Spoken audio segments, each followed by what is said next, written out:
following is intended only for mature audiences. Open your ears and lube up your butthole. It's time for the What Do We Call It podcast. Now, here's your host. It's Jmann.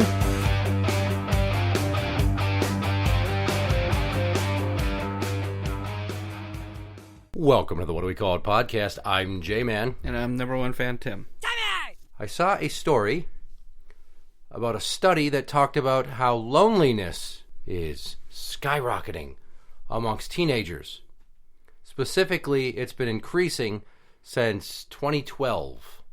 Oh, goes further back than I thought it would have. Yeah, so from 2012 to 2018, in 36 out of the 37 countries that they examined or tested, the researchers used data from the Program for International Student Assessment, a survey of over 1 million 15 and 16-year-old students. The survey included a 6-item measure of loneliness at a school in 2000, 03, 2012, 2015, and 2018. Before 2012, the trends had stayed relatively flat, but between 2012 and 2018, nearly twice as many teens displayed high elevated levels of, quote, school loneliness, an established predictor of depression and mental health issues. The study did not, however, cover the period of the coronavirus pandemic, which may have also affected teen well-being. I will tell you from experience at work, it fucking did. It did. It destroyed one of my teenagers. Did it? Yeah. Which one? Drama. How so?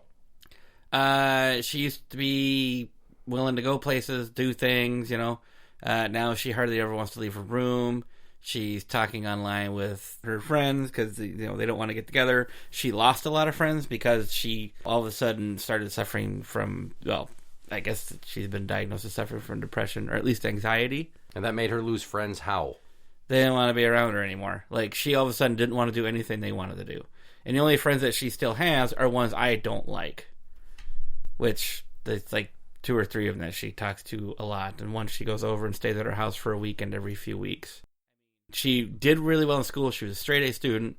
Then the lockdown and homeschooling started, and she just stopped doing her schoolwork. She didn't want to do distance learning. She didn't like doing it. And even when it's time to go back to school, I have anxiety. I can't go back to school. I just can't go back to school, And she even tried going back one day, and I guess it didn't work. I don't know. I didn't hear anything about it until after the fact. Sounds like weak-willed bullshit to me. That's my initial assessment, but I mean, like I said, it's been trending now for, definitely since the pandemic started. Have you ever heard that people that are too negative will lose friends because they don't want to be around that constant negativity? And she didn't used to always be negative. I did notice one thing about her persona that is annoying, and I don't know how to get her to stop, she's kind of a mother hen, She feels like she needs to be in charge of all the children that are around her, even kids that are her age. Mm-hmm. And she tries to pull that shit with her older brothers. But when she talks to you, she seems like she's talking down to you. Well, she's pretty tall, and not isn't like she that. Taller than you? No, she's the same height. For now. She's going to be taller than me in definitely at least a year or two. Yeah. But no, she's got a condescending tone in her voice. Like when her and I are talking about something, it's something I know a lot about because, I do it. I've read it, studied it, whatever, be World War II. And I'll tell her something. She'll say, well, actually, it's blah, blah, blah, blah, blah. And it's like, will you not talk like that? You sound like your frickin' grandma. It's actually. And she does that a lot, yeah. So I would be like, 1, take the bitch out of your voice, and 2, I have teeth older than you, so shut the fuck up. Yeah. So basically, they talk about this trend, and it seems like there may be a correlation to smartphone usage exploding. You mean teenagers are more willing to sit and look at their phone and not interact with those around them? Basically, that's what it's boiling down to. So for her to say she can't go to school because she has anxiety about school, what's her to be anxious about being in the building? I don't know. I don't know if it has to do with she thinks she's going to get sick. She can't really explain it. Bullshit! You got to be kidding me. If you spend a great deal of time watching kids of this age group in public, and I do, everywhere I go, I'm fucking people watching. The kids are always on their goddamn phone. They'll be sitting next to each other in groups of 2, 3, 4, 5, 10 at a restaurant, I've and seen they're that. all staring down at their fucking phones, not really interacting with each other except for showing each other shit on their phone. So because these kids are always nose deep in their phone, and because we're also equally insulating them from any sense of disappointment, I mean, they are really coddling these fucking kids these days to a sickening amount. So they are not prepared for conflict. Therefore, when situations call for intense social interaction, they fucking curl up into a ball and shut down. These fucking goons, they have no goddamn social skills, but at the same time are ironically fully phone dependent to get by. I have to have this phone, or I can't be on the apps, or I can't interact with my friends. I'm missing out on so much because I'm not in the group chat. We didn't have group chat. If we did, it's because we were all at one place at the same fucking time. That's how that shit worked. So if you missed out on stuff, like I would go home, right? And I wouldn't talk to all of my friends every night. And I didn't feel any sense of missing out. And I didn't feel any loneliness. And a lot of the time, I was by my fucking self after school. I never felt any loneliness. I never felt anything like that. And like, I'd get together with one friend, like, well, what's so and so doing? I don't know. Let's ride over to their house. Fucking right, yes, but they don't do that shit because now they can just check on their phone, or they can FaceTime, or they can play video games together online. They can basically hang out in different locations without getting their fat, untoned asses out of the chairs they're fucking soaking up all of the fart stinks into. That's the other thing I've noticed is that this past year, all of my kids gained a significant amount of weight. That's another part of it. They're just sitting around all fucking sedentary, and they're not moving enough and releasing endorphins via exercise. They're chronically lethargic, and they eat like shit because they don't care about home-cooked meals. They want some quick, easy snack to get them through so they can get back to playing on their phone and video games. They don't ride bikes. They're not fucking playing sports. They're in contact with human beings all the time, but somehow they feel lonely. It's because these kids are addicted to meaningless social interaction. A lot of it now is just liking posts and replying with emojis and memes and shit. Yeah. So it's like they avoid actual social interaction, real social interaction, because they don't know how to handle it. So they don't know how to engage. Another indicator, and I have noticed this quite a bit, they don't make a lot of eye contact. It's like talking to other people makes them uncomfortable. It's fucking bizarre. So they act like they want to talk to people, but then they have this don't call me, text me mindset because they can't be bothered to have a conversation.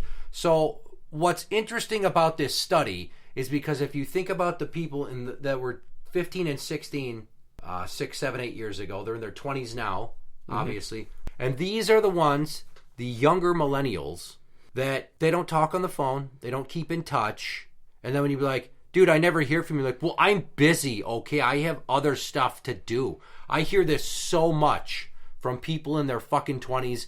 They're scapegoating everyday things that a lot of people have been doing for decades, but still having a social life, like working, or being in school, or, for example, having a family.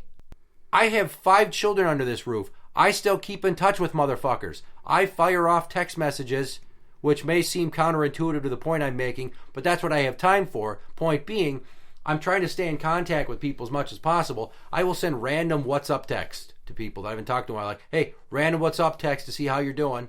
I will call them and I will talk to Rick James on the phone on average once or twice a week for 35 to 70 minutes. Oh, wow. All the fucking time. When I talk to Neil, it's usually every week and a half to 2 weeks. And I still talk to him for a half an hour. When you get me on the phone, I will fucking talk to you for a while. But the goddamn teens and 20-somethings these days, it's like they don't know how to handle actual phone conversations. And the way that they digest life is a blurb here, a blurb there, a Facebook story, a little bit of Instagram feed bullshit, so none of it is extended. Their attention spans have been whittled down to nothing. Having that constant open line of interaction makes them uncomfortable. So that's why you see them huddled up over their phone. They control the stimulus. They're the one, basically like a rat hitting a feeder bar to get a food pellet. They're trying to think about their response before they can just blurt one out. Yeah, that's a good point. Is if you think about it, real-time interaction makes them uncomfortable because they have to think on the fly. Because when you're doing everything online, you have the opportunity to craft a response, edit it, send it, and then wait for the instant gratification and adulation from the likes and the emojis and all that shit to just start trickling in. So they're conditioning themselves to feel like real-time in-person interactions are abnormal. So they're not going to have a conversation with somebody in public. It makes them uncomfortable. They need to have complete control over it. And the saddest thing about it is all these short-term interactions they have with memes and stories and likes and emojis and shit is you can't sit there and look back at that fondly like a memory where there's a picture of you guys all hanging out together. The pandemic's to blame for part of it, but some of them were just so addicted to that behavior ahead of time that the pandemic just amplified it and normalized it. Just all the time. On a phone, on a tablet, on a screen. And not just like high school kids. It's a bunch of different age groups. So I'm just going to note that the Jean Twenge, or maybe Jean Twenge, I don't know, a psychology professor at San Diego State University, was the lead author of this study. And if you come down here to where I've got this, in an earlier study, Twenge had identified 2012 as the year when smartphone ownership passed 50% of the United States. Before 2012, loneliness and depression had been unchanged or on a decline for years or decades. Okay.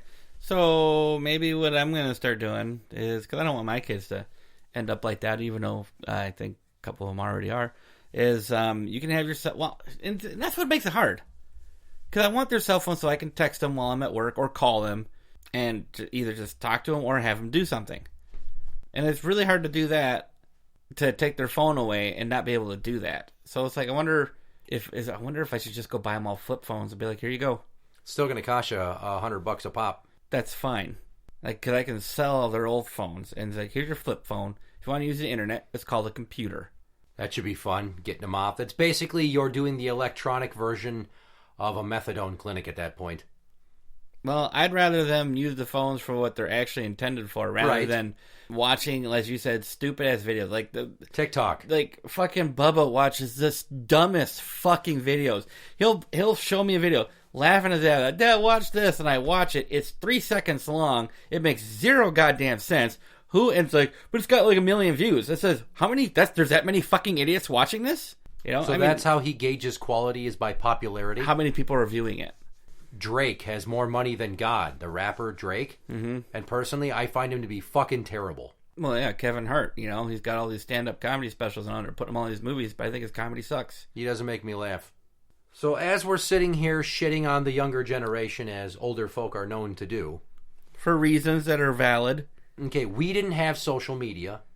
Didn't need it. And when we had problems at school, we had to fucking either come up with something smart to say to shut up the people that were harassing us, or if somebody is bringing up some notion we don't agree with, you could have the fucking conversation without everybody having this toxic level of vitriol coming out of their mouth where you're on either side of a line.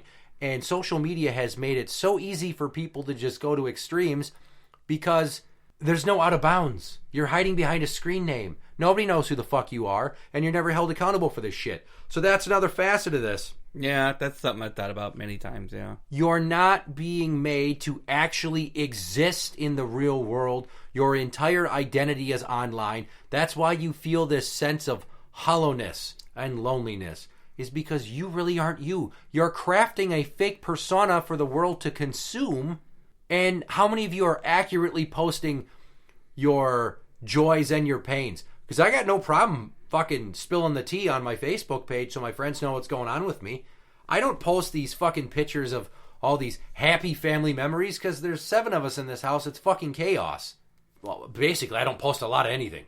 When I do, it's because I have something to say. Not, I'm reposting memes. I don't need all that. I will comment on other people's shit, but if I feel lonely, it's because I haven't had a good talk with anybody. Or I've only been around kids. Or I haven't seen my wife. Not, nobody's answering me on the group chat and nobody liked the meme I posted. And it's fucking sad and pathetic. We didn't have cell phones.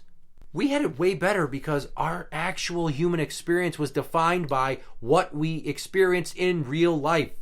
Not by what we were fed via screens.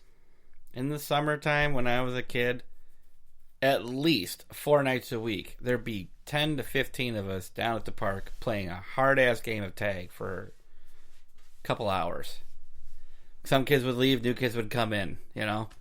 They're riding by the park. Oh, we're at the playground. What's going on? Tags. That person's it. And they join in. I love that. Well, and I'm not going to lie and say I didn't play a lot of video games in my teenage years, but if I was doing it besides at home, we brought our game systems up to the lake and Neil and I would play together. In addition to the myriad of other shit that we would do, we were always with each other. Back home in the neighborhood. I'd go to my friend's house a few doors down and we'd fucking play outside. We'd play sports. We'd go inside and play video game sports. We were fucking playing together, not online. We were in the same room. There was human contact. It's just this constant, cold, emotionless blue light glow of a fucking screen. And I commented on this story just like, go outside instead of staying in. Talk, don't text. Spend time together without staring into screens while sitting next to each other. Too many of today's youth are too comfortable avoiding meaningful social contact. And we are a social species. These kids that are lonely are creating their own problem. Yeah. Interact with the show on Twitter, @whatdowecallit. That is @whatdowecallit. You can find us on Facebook at facebook.com/group/whatdowecallit podcast show. For the What Do We Call It podcast, I'm Jmann. And I'm number one fan, Tim. And that's the end.